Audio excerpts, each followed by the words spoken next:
Bom dia, boa tarde, boa noite. Meu nome é Thales, eu sou estudante de farmácia da Universidade Federal de Minas Gerais, a nossa UFMG. E eu estarei hoje, junto aos meus colegas, apresentando um pouco sobre um fármaco extremamente importante, que é o semaglutida. Ele vai estar sendo realizado para o tratamento de diabetes e também algumas outras doenças. E a sua molécula, ela é relativamente extensa, ela é composta por 187 átomos de carbono, 291 átomos de hidrogênio, 45 átomos de nitrogênio e 59 átomos de oxigênio. Então é uma molécula extensa que possui algumas ramificações e alguns anéis benzênicos em sua estrutura e vai estar simulando o hormônio GLP número 1, do inglês Glucagon-like Peptide number 1, e é uma forma sintética desse hormônio que vai agir de modo a promover saciedade e também regular o metabolismo de glicose no nosso organismo. De algumas maneiras. Uma delas pela indução de produção de células L do pâncreas e também pelo bloqueio de liberação de glicose no nosso fígado. Das suas formas farmacêuticas, nós separamos as duas, que são os injetáveis e os comprimidos. Dos injetáveis, nós temos o Wegovy e o Ozempic, que é o principal medicamento utilizado para os tratamentos em geral utilizando, né, esse fármaco. Bom, a sua posologia ela deve se iniciar com 0,25 mg semanais por via subcutânea, e essa dose inicial ela é extremamente importante para a redução de qualquer sintoma que possa ser causado no trato gastrointestinal pelo tratamento, ok? Após isso, essa dose ela deve ser realizada semanalmente, uma vez ao dia, em qualquer hora do dia, o que for melhor para o paciente. Mas isso deve ser administrado durante 4 semanas. Lembrando que a primeira dose ela deve ser aplicada por algum médico ou um farmacêutico para que o paciente saiba aplicar da forma correta em locais recomendados, que são parte superior do braço, posterior de coxa e inferior de abdômen. Bom, após essas 4 semanas realizando a administração via subcutânea com 0,25 mg de semaglutida, seja do Ozempic ou seja na forma do Wegovy, essa dose ela deve ser dobrada, ou seja, 0,5 mg durante 4 semanas, depois dobra-se novamente e ao final até chegarmos a 2 mg de medicamento semanais para um melhor controle glicêmico possível. Claro que tudo deve ser com acompanhamento médico. Em caso de dose perdida, é extremamente necessário que o paciente respeite um prazo máximo de 5 dias após o dia de aplicação semanal rotineira. Após esse período de 5 dias, é essencial que essa dose ela seja perdida, ela seja esquecida e o tratamento seja retomado normalmente. Outra forma farmacêutica que temos são os comprimidos, que no caso temos ali o Rybelsus. Bom, aqui temos algumas imagens deles, né? E cada um tem o seu tratamento, a sua forma específica de ser feita. Eu falei um pouco mais sobre os injetáveis, já que temos ali o principal medicamento administrado. Olá, meu nome é Pedro Farias e agora eu vou falar sobre a fase farmacodinâmica da semaglutida. E para isso é necessário conhecimento prévio, pré-estabelecido e explicado pelo Thales sobre a estrutura da própria semaglutida. Além disso, nós vamos precisar entender a estrutura também, a produção e quanto à síntese e liberação do GLP, né? O hormônio hidrofílico endógeno da família das increatinas produzidos no nosso corpo, já ressaltado pelo Thales, né? Após as refeições. Então, aí no slide, nós temos a estrutura do GLP-1 produzido pelo nosso corpo, essa estrutura proteica. E para quem entender tanto da semaglutida quanto do GLP-1, justamente porque a semaglutida é um análogo, né, é um fármaco análogo a esse hormônio endógeno. Tratando agora sobre como a semaglutida é estruturalmente aplicada aos fármacos, nós temos algumas mudanças pontuais em 3 aminoácidos específicos daquela estrutura original do GLP-1, né?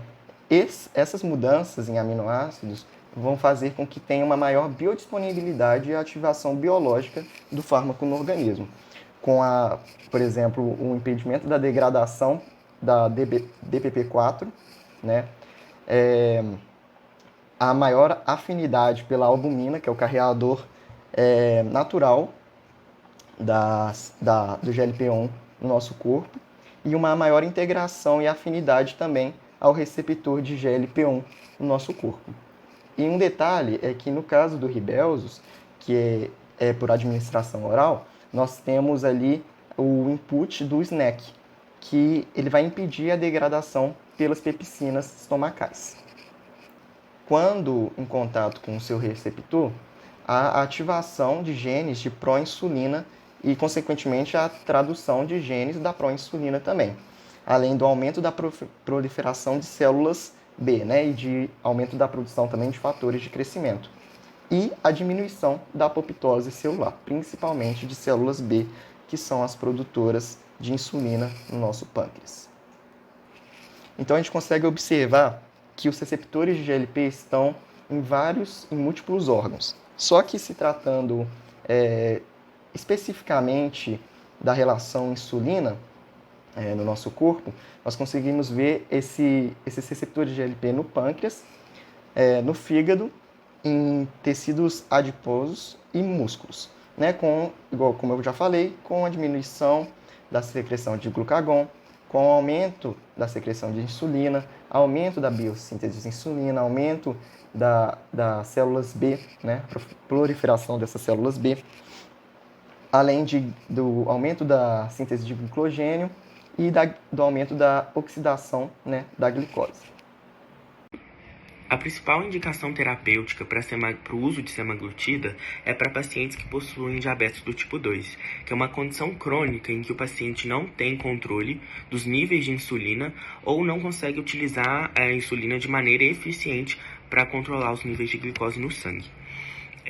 A semaglutida ela é especialmente importante para o tratamento desse tipo de diabetes, porque ela induz a produção de insulina, inibe a produção e a liberação de glucagon, ela traz saciedade ao paciente e diminui o esvaziamento gástrico, ou seja, ela promove essa liberação lenta de glicose na corrente sanguínea do paciente, facilitando assim o controle do nível glicêmico do paciente. No tópico quiralidade, vale destacar que a molécula semaglutida ela é quiral e ela é comercializada em um enantiômero específico, ou seja, não é uma mistura racêmica. O enantiômero que é comercializado é chamado de 6R espídico. Os pesquisadores que produziram e projetaram a molécula consideraram a sua quiralidade desde o começo, pois outras formas dos enantiômeros da molécula podem ter atividades biológicas distintas, e comercializar um enantiômero específico desde o começo foi uma maneira de garantir a eficácia e a segurança do medicamento. O metabolismo da semaglutida ocorre pela clivagem proteolítica da estrutura peptídica da molécula e pela sequencial beta-oxidação da cadeia lateral de ácidos graxos. Isso ocorre principalmente por duas enzimas, a DDP4 e a NEP. O seu metabolismo não é restrito a nenhum órgão específico e são formados três principais metabólitos, a U7-semaglutida, a U6-semaglutida e a P3-semaglutida. Vale destacar que a principal forma de excretar a molécula é pela urina, constituindo aí 53% da excreção, e apenas 3% da semaglutida inalterada foi encontrada na urina. Eu vou falar um pouco sobre as reações adversas gerais e elas estão relacionadas principalmente com problemas gástricos. Sendo a semaglutida um análogo do hormônio GLP-1, ela atua estimulando, né, a liberação de insulina e inibindo a liberação de glucagon. Isso afeta diretamente o nosso trato gastrointestinal.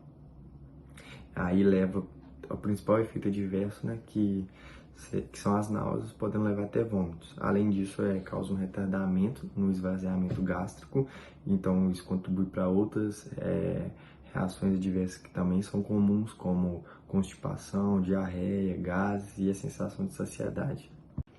Bom, agora eu vou falar um pouco sobre as interações da semaglutida com alimentos, com outros fármacos.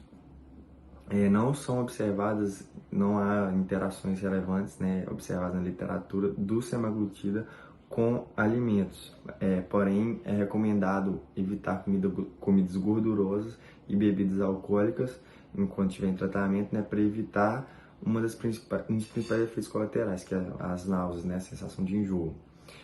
Também no caso da utilização do Ribelsus, que é a forma farmacêutica por via oral, né, de comprimido, pede para se administrar antes das refeições ou longe das refeições, porque quando junto as refeições elas têm a sua biodisponibilidade diminuída e também de ser ingerido com pouca água. Agora um pouco com relação aos medicamentos, pela semaglutida, como eu já disse também, atrasar o esvaziamento gástrico, então ela possui um potencial de influenciar a taxa de absorção de outros medicamentos administrados concomitantemente ali, né? Então, deve ser utilizada com precaução em doentes ou em pessoas que tenham que receber medicamentos administrados por via oral e que esses medicamentos necessitem de uma rápida absorção gastrointestinal.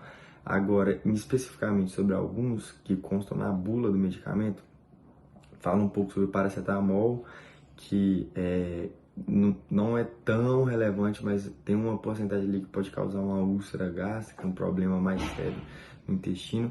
Fala um pouco sobre os contraceptivos orais, a atorvastatina, digoxina, metformina e varfarina. Eu queria também chamar a atenção para a metformina, que também tem uma ação parecida ali, que também é um fármaco utilizado no tratamento do diabetes, mas que quando utilizados sem uma prescrição e um acompanhamento médico próximo, podem levar a uma hipoglicemia também.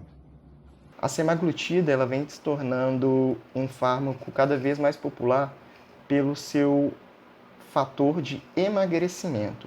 Esse fator de emagrecimento advém daqueles receptores que eu tinha comentado em regiões fora do pâncreas e do fígado, né? Regiões como do estômago, do intestino e do cérebro, que ajudam a aumentar a saciedade e a diminuir o esvaziamento do trato gastrointestinal.